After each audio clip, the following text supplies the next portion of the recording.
Hi, I'm Miss TerriAnne. Thank you for joining me for Tales and Tales.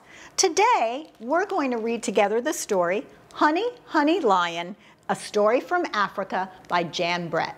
Now, Jan Brett is the author, she wrote the story, and she's also the illustrator. That means that she created all of the drawings for this book.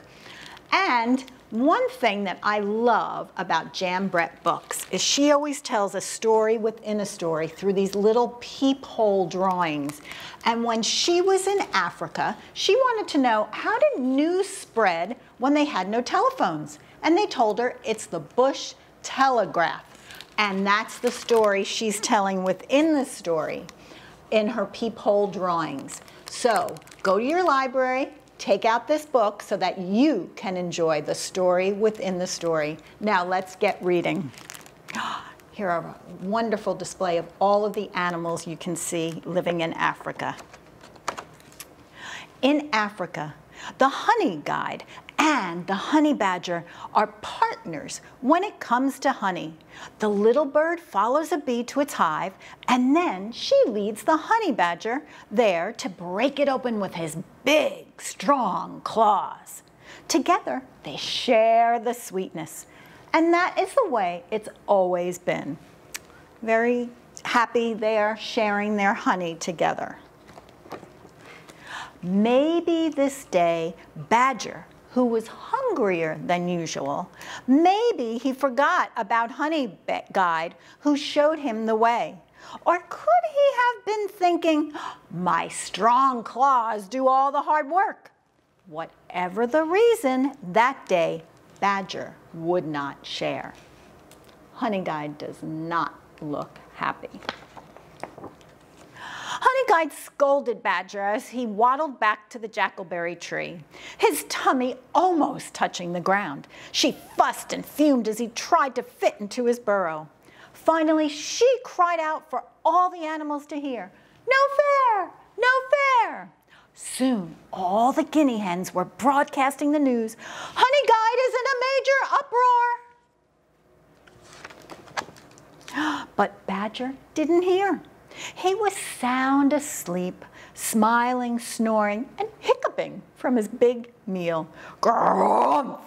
Badger roared out the largest hiccup of all, and its deep, low rumble gave Honey Guide an idea. What's she gonna do? The next morning, Badger woke up hungry, his tummy flat as a pancake. That's when Honey Guide flew by, heading for the great gray Baobab. "Honey, honey, honey," she cried, grinning. The little bird zigzagged over its large roots. Pitter-patter. Badger ran after her. Pitter-patter.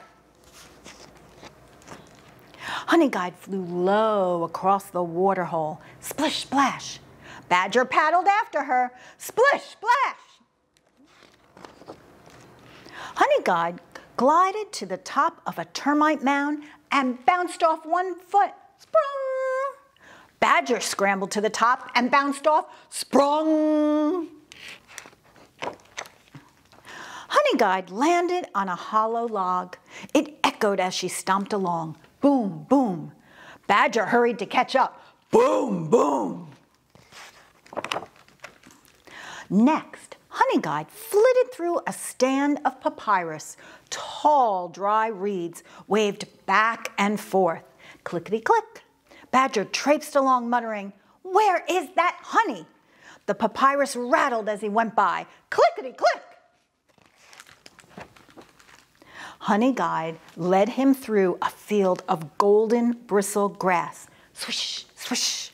Badger huffed and puffed, but the thought of the delicious meal waiting for him kept him going. Swish, swish. By now, Badger was tired and wet, itchy and sore, but he didn't slow down because Honey Guide was just ahead of him. She flashed her wings, fanned her tail, and dove under the acacia tree. Badger charged in after her, singing triumphantly, "Honey, honey, lion!" Uh-oh. "Lion, lion, lion!" Badger turned on his tail and ran. Swish, swish, through the grass. Clickety click, into the papyrus. Boom, boom, over the hollow log. Sprung over the termite mound. Splish, splash, across the waterhole. Pitter, patter, over the babo roots. Badger dashed into his burrow. Honeyguide cheered. In a flash, Badger was as far from the entrance as he could be. Right behind him was Lion's huge paw, batting the air. But he could not reach him, and that's the closest any animal could be to an angry lion and live to tell the tale. That evening, Mongoose squeaked to Elephant, who trumpeted to Hippo, who bellowed to Warthog, who squeaked to Bishop Bird, who piped to Hyena, who whooped to Zebra, who snorted to Giraffe, who was overheard by Guinea Hen, who bugled it far and wide. It was the Bush Telegraph, and it said, if Honeyguide leads you to a beehive, be sure and reward her, or next time she will lead you to a lion. Oh, I will definitely share my honey with Honeyguide. That was such a fun story. Now let's use some honey to make a tasty dip with vegetables designed to look like a lion. Here's the recipe. We're going to start making a honey mustard dip. We're going to need mayonnaise and mustard and honey and lemon juice. And this recipe is for 3 servings. So I've got a bowl that I'm going to mix in. Now when you get ready to put your ingredients into a recipe, you need to be able to measure them out. How do you do that? How do you know you have the right amount? By using measuring instruments. These are measuring spoons. There's a tablespoon, a half tablespoon, a teaspoon, a half teaspoon, all the way down to a little 1/8 of a teaspoon. Now, sometimes you need more than just some little spoons. So what else do you measure in? Measuring cups. There's a 1 cup measure, a half cup measure, a 1/3 of a cup, and a 1/4 cup measure. And that's how you measure larger ingredients. So today, for our recipe, it says to use 1/4 cup of mayonnaise. But there's so many of you here to join me that I think we're going to need more than a 1/4 cup. So let's make 4 times the recipe. So if we have a 1/4 cup and have to use it 4 times, that's going to make 1 big cup. 4 quarters equals 1 cup. So we're going to get our mayonnaise, open up your jar, and we're going to put it into our measuring cup. Now, when you're measuring, you want to make sure that you fill the cup. Don't leave any holes. Fill it up nicely, pack it down, and then smooth the top, because you don't want to mound it up here or you'll have the wrong measurement. So we take our mayonnaise and now scoop it out of the 1 cup and into the bowl it goes. And scoop, make sure you take it all out. Don't want to leave any in. There we go. Next, what's in our recipe? Mustard, 1 tablespoon. Okay, here's the tablespoon measure. But remember, we decided to make our recipe times 4. So if it says 1 tablespoon times 4, how many tablespoons do you need? That's right, 4 tablespoons. Terrific. So I'm going to shake up our mustard, and then I'm going to squeeze it out and squeeze it in, and make sure again that you're making it level. Fill it all in, but not too high. That's 1. That's 2. And we're going to go for 3. And 1 more will be 4. A little bit more. Terrific. And get it all into the bowl. I'm going to use this spoon to just help me get the last bits out. Wonderful. What's next on our recipe? Oh, honey. And it's saying that we need 1 tablespoon of honey. But remember, we decided to make our recipe times 4. So instead of 1 tablespoon, how many do we need? That's right, 4. But I want to tell you a secret. 4 tablespoons is also 1/4 cup.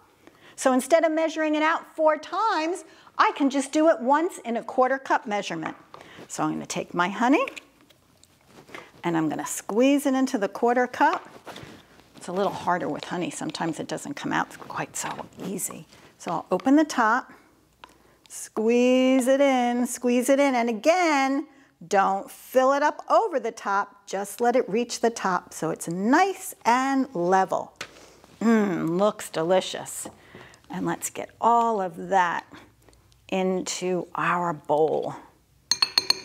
Sometimes the honey sticks a little, so it's a little harder getting it all out.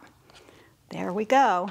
I think there's one more ingredient. Let's see what it is.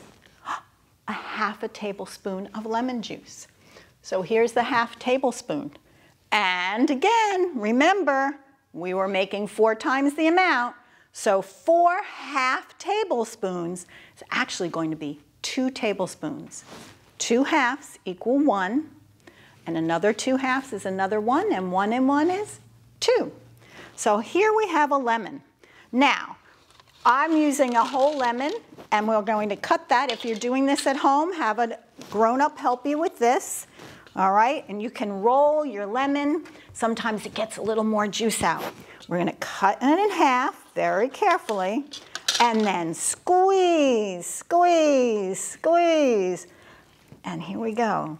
You have to be very careful when you're squeezing. If any pits come into your lemon juice, you have to remove them before you put them in your recipe. So here we go, 1/2 tablespoon. How many times? That's right, 4. We have 1, 2, 3, 4. Now all the ingredients are in there. It's time to whisk them together. And this utensil called a whisk has all these little wire pieces that are bent over, and it's very easy to stir something together with a whisk. So let's just mix and mix. It'll make a nice smooth dip by mixing it all together. Whisk, whisk, whisk. Oh, it's looking good. I love honey mustard dip. I also like it on some chicken nuggets too. Yummy. So it's all together, nice and smooth, looks delicious.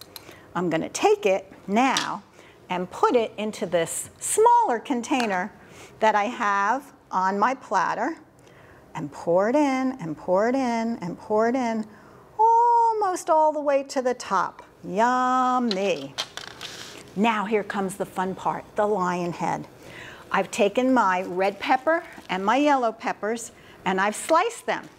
And we're going to put them all around the platter. And what's it starting to look like? That's right, it's starting to look like the lion's mane. Beautiful, all the way around. Make a nice pattern. Here we go, it's sticking off the side a little bit. Oh, I love to make very pretty food. This looks yummy, yummy, yummy. A few more red pieces here, a few more yellow. Oh, that's a great looking lion's mane. Oh, wonderful. Now, we're gonna add some carrots, add a little orange to the mane. So take your baby carrots or carrot sticks and start to put them very close to the bowl and right around the mane. Keep going all the way around the bowl. Add that to your lion mane. Beautiful, see? It makes a nice circle around the bowl.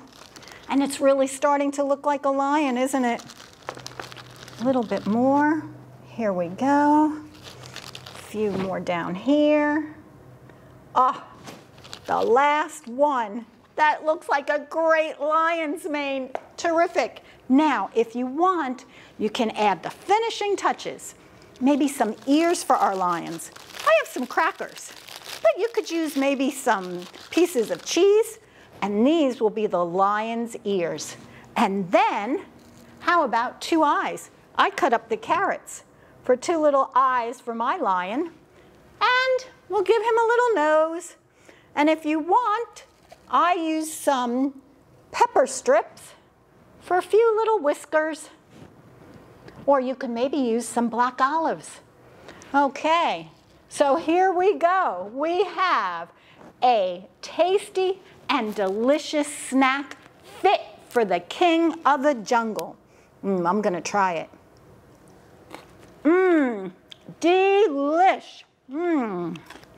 If you want to learn more about animals that live in Africa or some other tasty recipes, come visit us at your local library. Happy reading!